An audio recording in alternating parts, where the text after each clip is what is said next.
ఓడిపోతాడని భయం అంటారేంటి? మేము ఇవాళ వైఎస్ఆర్సీపీ నాయకులకు చెప్తున్నాం, రేపు వచ్చేది ఇక్కడ చంద్రబాబు నాయుడు గారి ప్రభుత్వం. మేము తొడగొట్టి చెప్తా, చంద్రబాబు నాయుడు గారి ప్రభుత్వం. ఇవాళ శ్రీరాముడి కళ్యాణం 23న ఆంధ్ర శ్రీరాముడైనటువంటి చంద్రబాబు నాయుడు గారికి ఈ రాష్ట్ర ప్రజలు పట్టాభిషేకం చేస్తున్నారు. ఏంటనుకుంటున్నారు?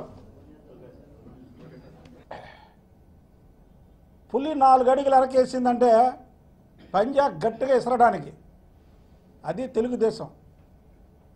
మేమేమీ భయపడే ప్రసక్తే లేదు. భయపడతాం అనుకుంటున్నారా ఏంటి? ఉడత ఊపులకి భయపడం, ఇల్లు అలగ్గానే మీరు పండగ కాదు. రాబోయేది తెలుగుదేశం ప్రభుత్వం. అయితే ఒకటి, మా ప్రభుత్వం వచ్చినా మీలాగా అరాచకాలు చేయం, మీలా కక్ష సాధింపులు చెయ్యం. రేపు వచ్చేది తెలుగుదేశం ప్రభుత్వమే. మేము ముందే చెప్తున్నాం, ఇది శ్రీరామ రాజ్యంగా చూస్తాం.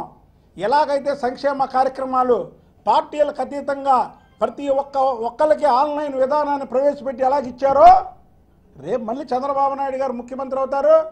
మళ్ళీ రాష్ట్ర ప్రజలందరినీ కూడా సమానంగా చూస్తారు. అరే అసలు ఏం లేకముందే వాళ్ళ రాష్ట్రంలో అంత అలజడి సృష్టిస్తున్నారంటే మీరు రేపు నిజంగా వస్తే ఏం చేస్తారా? నిన్న మా విజయవాడ పార్లమెంట్ అభ్యర్థి కేసినేని నాని గారి మీద పరువు నష్టం దావా వేస్తా అన్నారు. పరువు ఉంటే నాకు పరువు నష్టం దావా వేయడానికి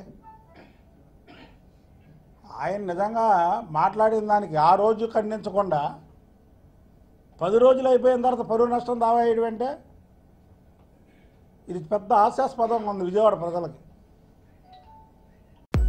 హలో, మిమ్మల్ని ఫిలిం సెలబ్రిటీస్ రియల్ స్టోరీస్ ఏంటో తెలుసుకోవాలనుందా? లేటెస్ట్ గా రిలీజ్ అయ్యే మూవీ రివ్యూస్ నేను చెప్తే వినాలనుందా?